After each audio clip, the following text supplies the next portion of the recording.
Hi, my name is Taylor Goldman, and my partner is Elon Hugh, and the title of our project is Reminder. Up at the top, you can see the URL that can take you to the index page of our web app, and right now I'm showing you guys the mobile version. I'll also show you what it looks like on desktop. So the reason why we chose our app is because we wanted to help people keep track of their productivity, and we also wanted it to be fairly simple so that people of all ages can understand it. And another thing that we wanted to do that is different from most reminder apps is create a contact feature so that it's more of a social media type reminder app than a normal one. So I'm going to show you how to sign in. It's just choose one of the options. I'm going to go ahead and sign in with Google, and it'll take me straight to the weeks page, which has two buttons, either this week or next week, which get updated as the weeks go by. And then you can see this has side navigation, so you can go to the contacts page, the important events page, or you can sign out right there.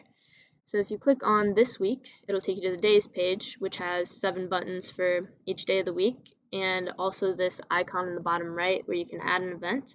So if you were to click on a day, it'll take you to the event page that has your events for that day listed out. And you can also go back to the days page, and I'll just show you guys. I can add an example event at, let's say, noon and on Friday, and you can mark it as an important event or not.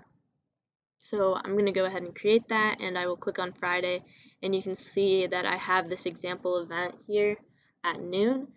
I can also click on these action buttons for each event, and I'm able to edit, delete, or mark it as an important event. So if I want to say that this example event is now important, I can go into my important events page, and I can see this example event that's now important, as well as all my other events that I have marked as important.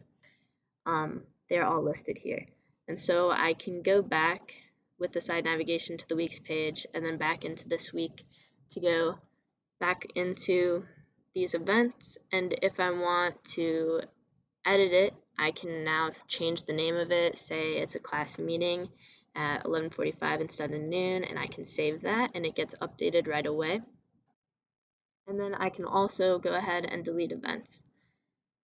So another part of the functionality for the app is the contacts page that you can click on here, and this is a list of who can view and edit your events. This is the technical feature that we added to our app. So it's the ability to add people's contacts and allow them to view or edit your events based on the permissions that you give them. And then once you click on a contact's name, you can actually view and edit their events based on their permissions that they have for you in their account. So for example, I'm just going to go ahead and delete him as a contact, and then I can show you how you add him back with this icon in the bottom right.